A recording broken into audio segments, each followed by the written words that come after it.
पिछले पार्ट के कहानी में हम लोग देखे थे कि रिचर्ड एब्राइट की माँ डॉक्टर यूग हार्ट को लेटर लिखी थी कि मेरा बेटा भी बटरफ्लाई में टैगिंग करेगा। अब उसका बेटा यानी रिचर्ड एब्राइट क्या करता है देखते हैं। वो एक गो बटरफ्लाई को पकड़ेगा कि क्या करेगा। वैसे यार ये बटरफ्लाई को पकड़ता है। हम लोग बचपन में ड्रैगन फ्लाई पकड़ते थे, बटरफ्लाई से भी खतरनाक, जिसको हमारे यहाँ टेटे बोलते थे।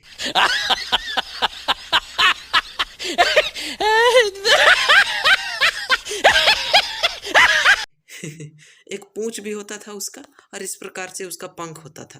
हम लोग क्या करते थे, उसके पूंछ में रस्सी बांध लेते थे और उसको छोड़ देते थे, रस्सी के साथ उड़ते रहता था। बहुत मजा आता था देखने के लिए। तो भैया बटरफ्लाई में टैगिंग करने का एक पार्टिकुलर सीजन आता है, वो सिर्फ 6 हफ्ते तक रहता है, मतलब 1.5 महीना तक। वो लेट समर में आता है। इस सीजन में बहुत सारे बटरफ्लाई दिखते हैं, तुम आराम से उसको पकड़ के टैग कर सकते हो। लेकिन यार रिचर्ड एब्राइट कितना एक गो बटरफ्लाई को पकड़ेगा फिर उसमें टैग चिपकाएगा। उसने सोचा कि चलो हम बटरफ्लाई को पालते हैं। वो बटरफ्लाई को पालना शुरू किया, वो फीमेल मोनार्क को ले आया, उसका अंडा दी तो उसका अंडा को बेसमेंट में रख। देखो यार, तुम देखते होगे कि अधिकतर रूम जमीन के ऊपर होते हैं, लेकिन कुछ रूम जमीन के नीचे होते हैं, तो उसे बेसमेंट कहते हैं। तो वहीं पर ये बटरफ्लाई का अंडा को रख दिया। अब बटरफ्लाई को पाल पोस के बड़ा कर रहा है, तो खाली टेक करने के लिए वो सोचे कि चलो इसमें स्टडी किया जाए कि कैसे कैटरपिलर से प्यूपा बनता है, फिर उससे एक यंग बटरफ्लाई बनता है। यार कैटरपिलर पिल्लू को कहते हैं। समझ रहे हो? समझ रहे हो आप? समझ रहे हो ना? और प्यूपा, वो पिल्लू से वो गोले बनता है, उसको प्यूपा कहते हैं। उसके बाद वो प्यूपा से बटरफ्लाई बनता है। तो बहुत सालों तक ऐसा ही बटरफ्लाई को पालते रहें, फिर उसको बड़ा किए। बड़ा होने के बाद उसमें टैग चिपकाएं और फिर उसको उड़ाते रहें। हजारों बटरफ्लाई को टैग चिपका के उड़ा भी दिए होंगे भाई। लेकिन धीरे धीरे उनका इंटरेस्ट इस काम से हटते गया, क्योंकि यार ये काम बहुत थकाऊ था। थक जाते थे ये सब काम करते करते। और दूसरा कि इतना काम करो उसके बाद कोई रिस्पॉन्स तक नहीं आता था। देखो, हजारों बटरफ्लाई को पकड़ के उसमें इतना मेहनत से टैग चिपकाए थे, अब उसमें से सिर्फ 2 बटरफ्लाई दोबारा पकड़ी गई।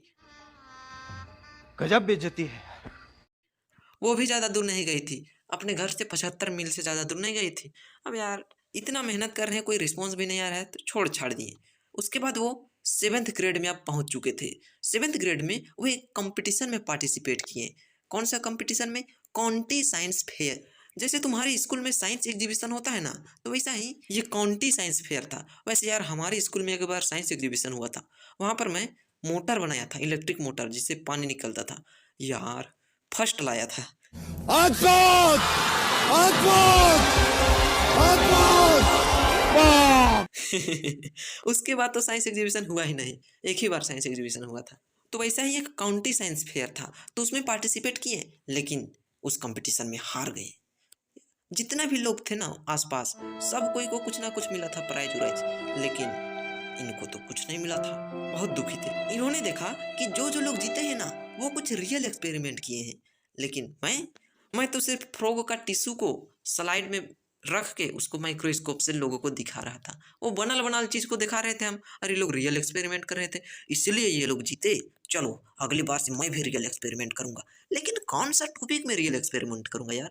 एक ही चीज के बारे में तो मैं जानता हूँ, इंसेक्ट के बारे में, जिसके बारे में मैं सालों साल पढ़ने में लगा दिया। एक काम करता हूँ, डॉक्टर यूखाट से पूछता हूँ कि मैं किस चीज़ के बारे में एक्सपेरिमेंट करूँ। जब वो पूछे तो डॉक्टर यूखाट बहुत सारे आइडिया और बहुत सारे सलाह दिए कि ये करो ये करो।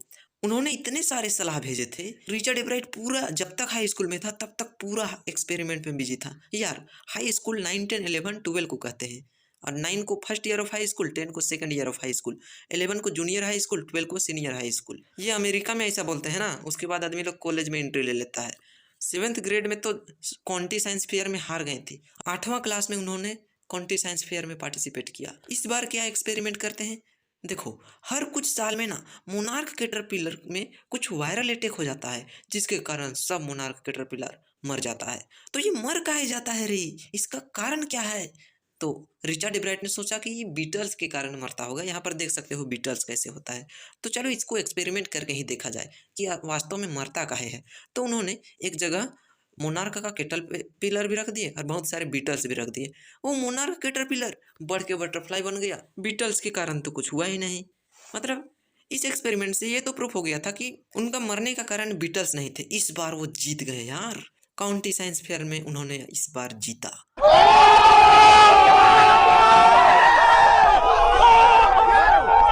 अब 9वां क्लास में क्या एक्सपेरिमेंट करते हैं, उन्होंने एक थ्योरी पढ़ा था कि वायसराय बटरफ्लाई मोनार्क बटरफ्लाई का कॉपी करती है। यार ये अलग अलग प्रकार का बटरफ्लाई है ना, तो वायसराय मोनार्क का कॉपी काहे करता है? क्योंकि भैया चिड़िया को ना वायसराय बटरफ्लाई बहुत मस्त लगता है, चुन चुन के खाता है, लेकिन मोनार्क बटरफ्लाई एकदम भद्दा लगता है, फालतू लगता है। इसीलिए वायसराय मोनार्क जैसा दिखने का कोशिश करता है ताकि बर्ड्स को पता ही नहीं चले कि ये वायसराय बटरफ्लाई है। नहीं तो अगर वायसराय है ये पता चल गया तो उसको तो जिंदा नहीं छोड़ेंगे। तो इसको एक्सपेरिमेंट करके देखना चाहते थे। वो एक जगह बहुत सारे मोनार्क बटरफ्लाई को इकट्ठा कर लिए और फिर उसमें एक चिड़िया को घुसा दिए। वो चिड़िया का नाम था स्टारलिंग। यार एक्सपेरिमेंट का रिजल्ट देखने लायक था क्योंकि ये वो थ्योरी को गलत प्रूफ कर दिया।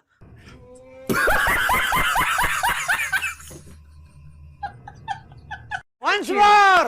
Once more! Once more! भैया ये स्टारलिंग बटरफ्लाई ना जितना भी मोनार्क बटरफ्लाई था सबको चुन चुन के खा दिया। अब दूसरे साइंटिस्ट देख के परेशान की साला हम लोग का थ्योरी कैसे गलत प्रूफ हो गया। वे लोग फिर अपना एक्सपेरिमेंट चालू कर दिए, लेकिन बाद में पता चला कि यार वायसराय बटरफ्लाई मोनार्क को कॉपी करता है। हो सकता है ये स्टारलिंग चिड़िया दूसरे है, बाकी चिड़िया से अलग है। बाकी चिड़िया मोनार्क को नहीं खाती है, ये स्टारलिंग मोनार्क सबको खा देता है। कोई जिंदा नहीं बचेगा हमारे सामने। भैया हमको लगता है ना कि वो स्टालिन बहुत भूखा था होगा, मरता क्या नहीं करता, मोनार्क को भी खा दिया होगा। वैसे ऐसा तुम अपने क्वेश्चन आंसर में मत लिखना, ऐसा लिखना कि स्टालिन बाकी चिड़िया से अलग है। काहे अलग है? काहे कि बाकी चिड़िया मोनार्क बटरफ्लाई को नहीं खाती है लेकिन स्टालिन खाता है। भैया इस बार तो गजब हो गया, लोग बहुत पसंद किए। वाह क्या एक्सपेरिमेंट किया है। इस बार रिचर्ड ब्राइट जूलॉजी में फर्स्ट रैंक लाया और ओवरऑल 3rd रैंक लाया। यार अगर तुम्हारी बुक में 9th क्लास को first year of high school लिखा हुआ होगा ना तो तुम मत गड़बड़ाना। अब 10th क्लास में क्या एक्सपेरिमेंट करता है, चलो देखते हैं। 10th क्लास में वो एक रिसर्च करता है, एक ऐसा हार्मोन के बारे में रिसर्च करता है जिसके बारे में दुनिया जानती भी नहीं थी। बाप रे बाप, ये तो साइंटिस्ट बन गया यार। तब ये साइंटिस्ट का गुण दिख रहा है इसमें, बहुत जल्दी साइंटिस्ट बन जाएगा। और मैं तुम्हें बता दूं इसी सर्च के चलते ये एक न्यू थ्योरी डिस्कवर कर दिया, सेल लाइफ का थ्योरी। थोड़ा देर बाद जानेंगे ये किस हार्मोन के बारे में सर्च कर रहा था। देखो यार मोनार्क का प्यूपा में ना 12 गो छोटा छोटा पीला कलर का बूंद दिख रहा था। सब कोई सोच रहे थे कि ये ऑर्नामेंटल है, सजावट के लिए है, प्यूपा बढ़िया दिखेगा कह के भगवान इसमें ऐसा पीला लंका कर दिए हैं। लेकिन डॉक्टर यूगार्ट विश्वास ही नहीं करते थे, कहते थे कि नहीं इस 12 टिनी डॉट से बटरफ्लाई का डेवलपमेंट का रिलेशन होगा ही होगा, बिल्कुल रिलेशन होगा। अब ये आदमी लोग सही थे कि डॉक्टर यूखाट सही थे? रियल एक्सपेरिमेंट करके प्रूफ करके देखा जाए। रिचर्ड ब्राइट और उसके दोस्त ने मिल करके एक डिवाइस बनाया, एक ऐसा यंत्र बनाया जिससे ये दिख रहा था कि वो जो 12 टीनी डॉट्स थे ना वो एक हार्मोन प्रोड्यूस कर रहे थे, और वो जो हार्मोन है वो बटरफ्लाई का फुल डेवलपमेंट के लिए बहुत ही बड़ा रोल निभाता है। अगर वो हार्मोन नहीं रहा ना तो बटरफ्लाई का फुल डेवलपमेंट नहीं होगा। भैया लोग इसके एक्सपेरिमेंट से बहुत खुश हुए और इस बार इसने इस काउंटी साइंस फेयर में फर्स्ट रैंक पाया। अद्भुत! अद्भुत! अद्भुत! वाह वाह वाह वाह वाह! ओवरऑल में फर्स्ट रैंक पाया ना। तो दोस्त चलो इस वीडियो में इतना ही, मिलते हैं नेक्स्ट पार्ट में।